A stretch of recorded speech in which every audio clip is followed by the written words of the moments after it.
Step 4 to financial freedom is all around accelerating your path from where you are to where you want to get to. And today we're going to be diving into this area in a lot more detail. Last podcast we covered off a number of areas in which we can do this, and today we're going to be going into a couple of really important ones in some really important detail. So let's jump in. Hi, my name is James Corsia and welcome to the Money Paradox podcast. And today, that's why we're going to be going through ANALYSE. ANALYSE is the fourth step in our 7-step process to financial freedom that follows the mnemonic paradox. So A for analyze. Analyze your situation to accelerate your path. Previously, we talked about how we put together a plan to become financially free. This is all around accelerating it, speeding it up.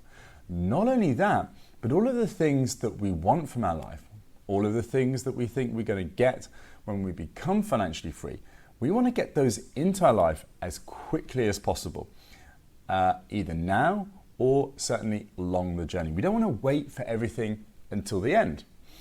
Now, the biggest part, or one of the biggest parts of becoming financially free is building that wealth that allows us to do what we want, that we're not stuck having to work for money. And one of the key ways we do that is through saving. And very simple formula around saving, it is essentially how much you earn minus how much you spend. We want to make sure earning is always above spending, and that difference is what we save to invest and build our wealth for the future. Now within that, there's two factors, how much we spend and how much we earn. And today we'll be diving into how we can improve both those factors. So firstly, spending. How do we improve that area? Now, the first thing a lot of people go to think about when we think about this area is budgeting. Now the trouble with the word budgeting is it has a lot of negative connotations. People don't even want to say the word, think about the word, because they think of restrictions, sacrifice, deferring for the future. And quite frankly, that is the wrong way to look at it. It's all about taking control of your finances. It's about spending on the things that you want to spend on. When you decide to not buy something, you're doing it because you want to spend that money on something else. It's all about choice. When we say no to one thing, we say yes to something else. When we say yes to something, we say no to something else, right? We can have anything in this life. We can't have everything, right? And that is a really important principle to live our life by. And so in spending, what I like to kind of frame this as is a spending plan, right? Not a budget, a spending plan. What do we want to spend that money on? Okay.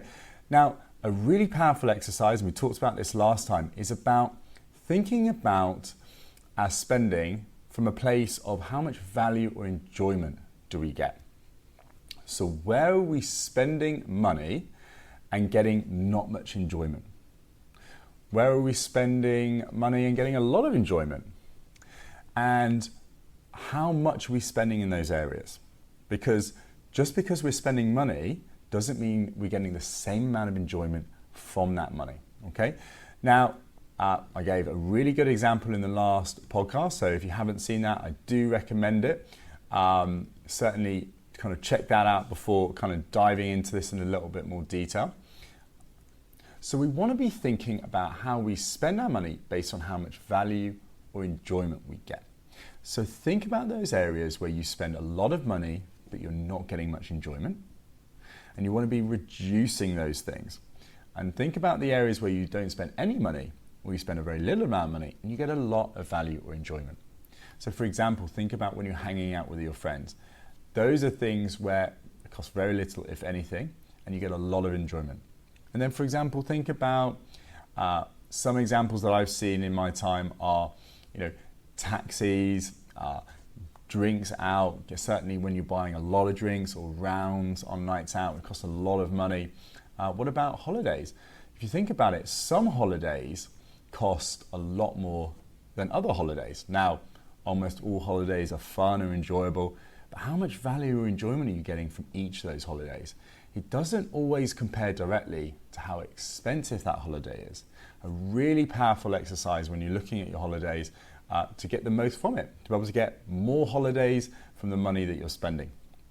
So from this process, what I'd like you to do is I'd like you to commit to 3 areas, 3 waste items in your life, commit to eliminating those to reduce your overall spending so that you can either maintain or actually improve the amount of enjoyment that you're getting in your life. So again, some of the examples that you might want to use are spending too much money in kind of transport and taxis and so on, food out, drinks out, big expensive holidays, and through that you're able to reduce your overall spending, increase how much you're saving, and be able to dedicate some of that money to other areas where you're getting a lot of value and enjoyment. Now, as part of doing this process, I can run you through some steps that can really help in doing this if it isn't immediately obvious. So first step is, ideally you want to be analyzing what you're spending your money on. So now a lot of people don't like to necessarily do this because they don't want to think about how much they're spending, but the awareness around this is so powerful. The more we spend time on areas like this, the more our mind goes to that area, the more focus goes onto that area, the more energy, the more attention is directed towards it. And then our subconscious works very hard in the background to improve in those areas. So if you've ever wondered in the past why you just simply aren't improving an area, even though you feel it's important, often it's because we're just not thinking about it. We're not just spending time in that particular area. So that is a big incentive to kind of get those numbers, dust off those numbers, look at what you've been spending, look at your bank balance and see what have you been spending your money on. Now, a really effective way is you just take the last month, look at what you spent in the last month, look at it, and then see all the different things. And what I'd like you to do is to go through each of those things, and then next to it, just think, how much enjoyment was I getting from it? Okay, make a little note, make a comment, or maybe rate it out of 10. How much enjoyment did I get from that thing that I spent money on? And then what you can do is once you've gone through that process, you compare how much you spent on it versus how much enjoyment you got from it. And through that, that allows you to start to think about this whole topic differently. And then through that process, you can start to see where are those areas you want to reduce or actually just fully remove from your spending habits. And by then checking regularly going forward, weekly, monthly, don't have to spend much time, literally just looking at what you spent money on. You can keep checking in and thinking, you know, am I really spending my money on things where I really get true enjoyment? Am I really getting the most value from my money? And once you've done that, from this process, you can start to put what we call a spending plan together. And all it is it's taking control. So you're spending your money on what you want rather than what you just spend money. It's like taking control. If you don't decide on what you want to spend your money on, then all that will happen is your subconscious will take over for you. Or perhaps other people in your life that have a stronger influence over what you're doing rather than yourself. Now that might sound a little bit weird, like no one else has control. You know, I spend my money on what I spend my money on. Just remember, someone is always in control.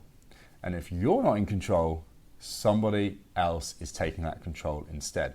Think about your job. Not everybody's in this situation, but if you feel you're just kind of just flowing through your job, just kind of turning up and doing what you need to do and not really owning that, then naturally what's happening is the direction in which you're moving within your job or other areas in life is being directed by the people that are managing you. Make sense? Okay, so once you've gone through that process, what I'd like you to do is to commit to those 3 items. And that's it. Very simple. Usually the most benefit that you get from areas like this follows this 80-20 rule. If you can take those 3 areas where you feel you're really kind of wasting your money and you're able to eliminate those or reduce those, you are going to get most of the benefit that can be obtained in this area. Okay, so that is what I would highly encourage you to do. Now that is from a spending point of view, and if you're able to do that and commit to that, you can drastically reduce how much you're spending while maintaining or even increasing how much enjoyment you can get from your life. From the other area, we can look at how to earn more, how to increase our income. Now there's a lot I could talk about in this area, but I want to really kind of drill into where I feel you can get the most benefit, right? So firstly, how do we earn more? Well, there's different ways. Firstly, you could get a promotion at work. You could get an increase in your income at the job you're already doing. Now, the way we do this is by adding more value. If you think about it, why do you get paid money? You get paid money because you are adding because you are adding value to somebody else or another organization, right? People pay you money in return for value, right? They give you money, they give you essentially value through money, and you give them value through the work you're doing. So if you just think, oh no, I get money because I turn up, because I work 8 hours a day. Well, the reason that happens is because there's an implied giving of value with the time that you're turning up, right? So if you think about it, if you're able to increase the amount of value that you provide at work within the amount of time you're there, and then you are able to showcase to the people that have influence on you within work, your boss and superiors and so on, then through that you're able to increase your value, increase the amount of money that they are willing to pay you, right? If you improve their organization or improve the managers that maintain you, then they will want to give you more money because you are worth more to them. Now, if you're in that unlikely scenario where that just simply doesn't happen, then what you can do is you can move to another job where they're willing to pay you more money. Because with that increased value that you're able to provide, other people, other organizations will naturally want to pay you more money. Make sense? Now, another way to look at it is to think about you're providing a set of skills, right? You're doing certain things, and in exchange, you're getting money for it. And you provide a certain amount of value from those skills. But if you think about it, it's partly by how well you provide those skills or those activities, but it's also about the perception of that value given the market or the industry that you're in. So if you think about it, I could be helping to make a sale, right, for a product that is worth £100 or £1 million.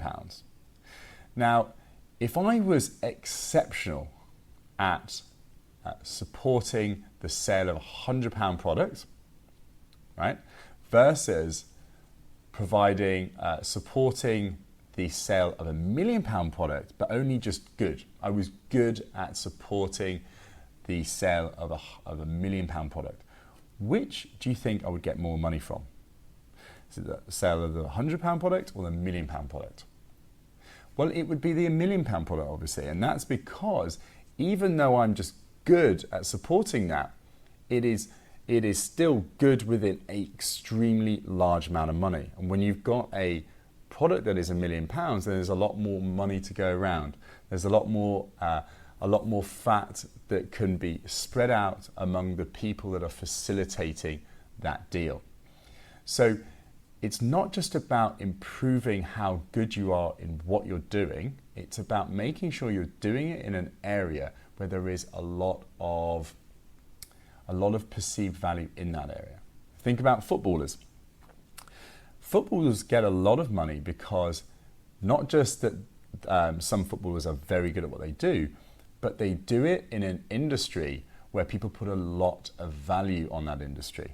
If you think about other sports like badminton, for example, it's a very popular sport. People play that sport, but people don't value it as much when they are watching the game. And so professional badminton players will receive considerably less than a professional footballer.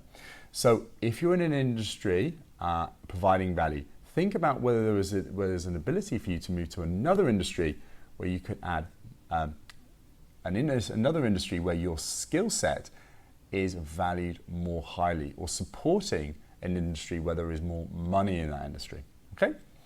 Now, another way is by getting a second job. So if you're working and you're getting a set income and it's difficult for you to really increase how much income you're able to get from that, think about whether there's any other jobs you can do, a weekend job, an evening job, something to bolster how much money you're making to then be able to increase how much you're saving. Another way is some kind of part-time or full-time business. This is very popular for people who are really wanting to accelerate their path to success. You know, could you start an eBay business on the side, an Amazon reselling business? Could you provide kind of a t-shirt printing business? Whatever. What is your passion? Where do you feel you can add value in the market in a small or big way alongside your current job? And through that, start to build up another, a side income, another stream of income. This is very powerful because what you can do is you can start to build this thing up while maintaining your job. And you can do it just simply to bolster your income, or you can do it to build it up to then ultimately move from the current stream of income you've got, a kind of a normal job, to another area that ultimately can provide you more income, or income from an area that you're much more passionate about, that's much more in line with what you actually want to do in life. Make sense? Okay, great.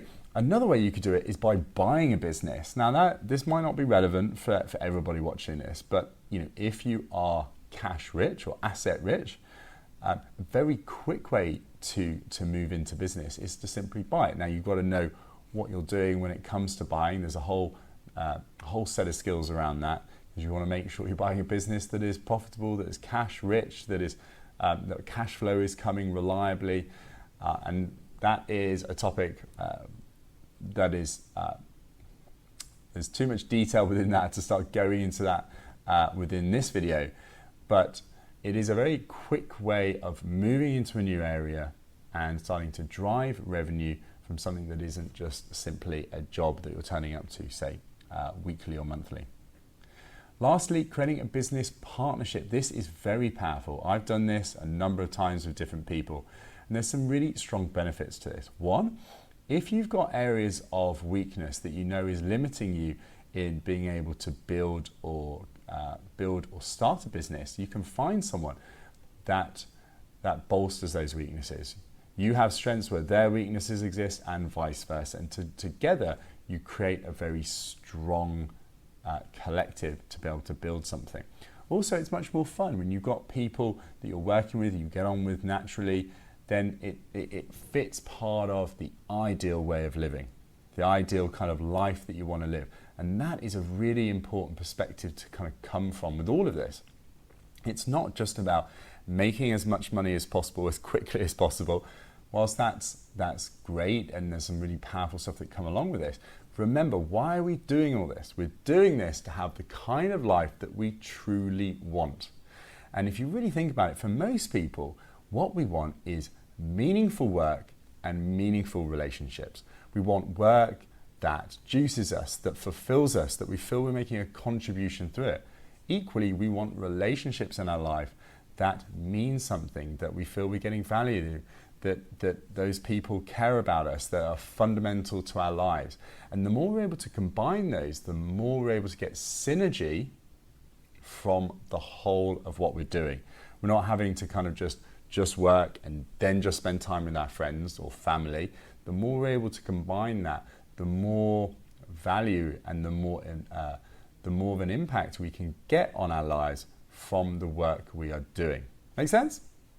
Okay, so now a key part of all of this is around being careful on who it is that we start a partnership with. Now, it can be very tempting to start a partnership with someone that just feel that someone similar to us. Now, that's good in the respect that kind of we get on with them, and it's easy to speak with them and to kind of talk to them about what it is that you're trying to create. But the danger with that is that the strengths can often match yours and the weaknesses match yours. And you're not really thinking about it from a, what is it that we're trying to achieve from this? And together, do we really cover everything that we need? The other thing is, we just go with someone that is the first person that is interested in doing whatever it is that we're trying to create. Often, when you go into a partnership, it kind of increases the complexity, and you can run into a number of issues that you have to be careful with working through, right? Do you want the same thing from the business? Are you willing to commit the same level of inputs into the business? If they aren't the same, then you're going to constantly run into issues, and it could really slow down progress or even just prevent you from achieving what it is that you want. So think carefully before you start up a partnership with someone. Now, I want to conclude with 4 key factors or like principles that I always like to think about when it comes to earning more from the amount of work, resources, limited resources that I have. First one is value. We talked about this extensively. Always think, how do I add more value with the time that I'm spending? I add more value, I'm naturally going to get more money from what it is that I'm doing. Don't think about how can I just spend more time doing it, right? Remove this concept of time for money. Think about value for money. Second one is delegate. If you think about all of the things that you do in your life, there are things that you enjoy doing, and things that you don't. There's things that you get a big return from, either from money or other things in receipt from what you're doing, or very little. You want to be spending most of your time doing things that you enjoy and you're getting a high return from, either money or just value in general.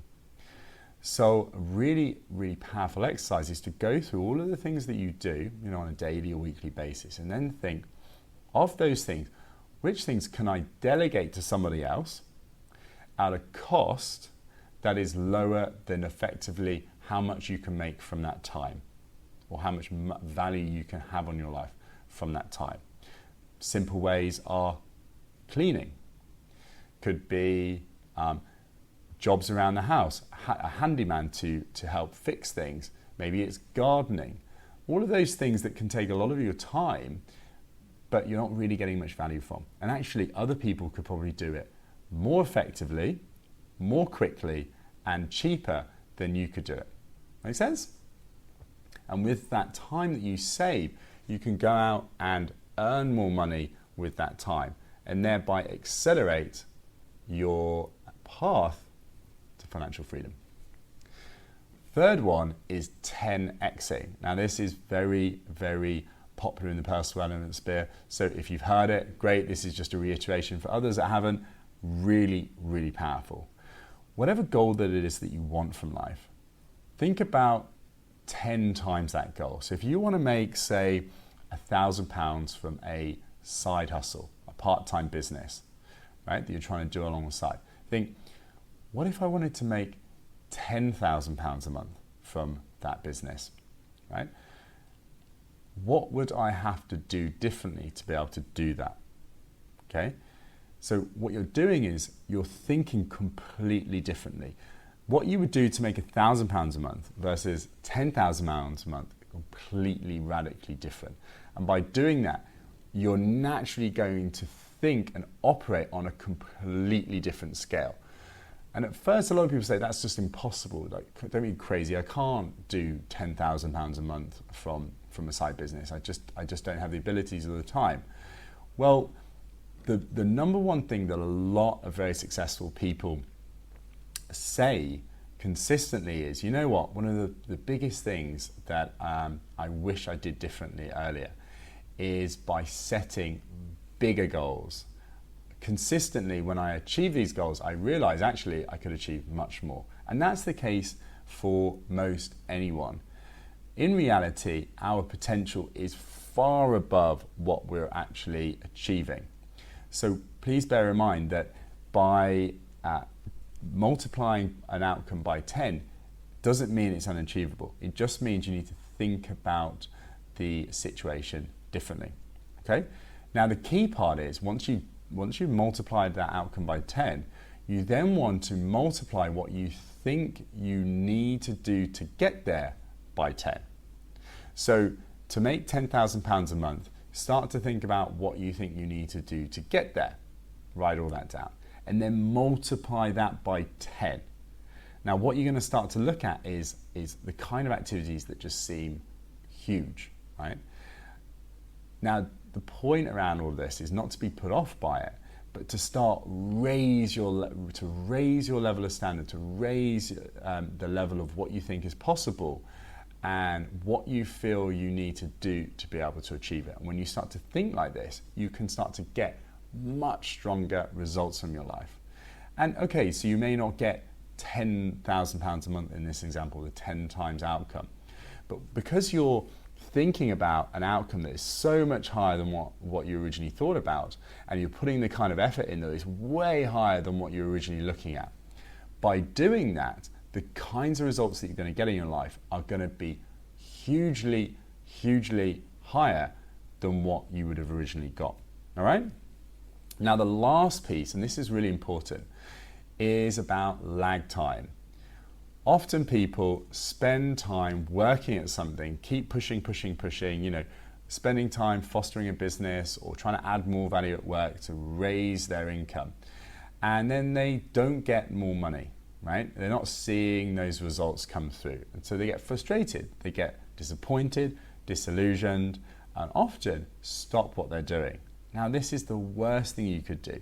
You need to bear in mind that for a lot of these things, it takes time. If you start to add more value at work and start to showcase that to your boss and other people, you're not going to get increased income just like that. It takes time. People want to, you need to be able to do it on a consistent basis so people start seeing it, and then they need to start seeing it often enough and regularly over a certain period of time to start to trust and believe that you can actually do this reliably going forward.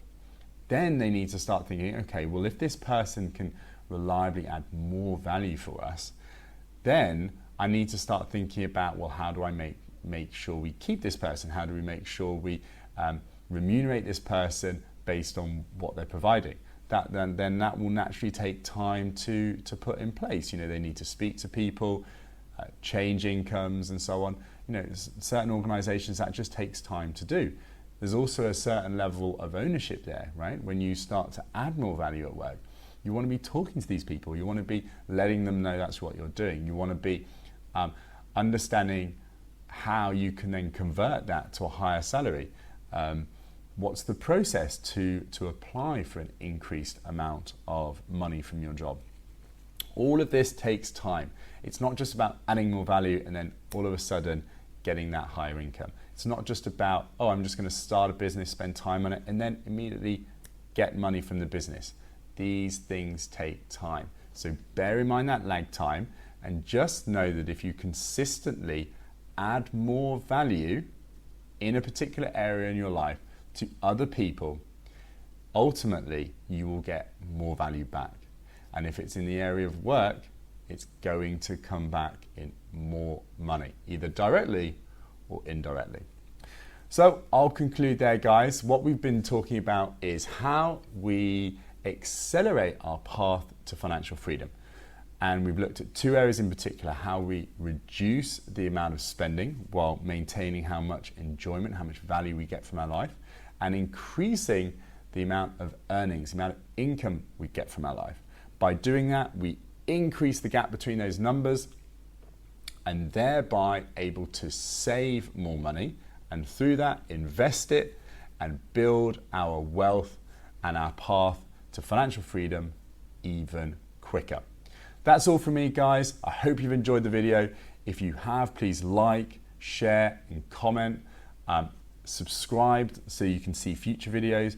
If you feel this video has been powerful and you would like other people that you know to see this and you think it would benefit them, please do share that and let them know.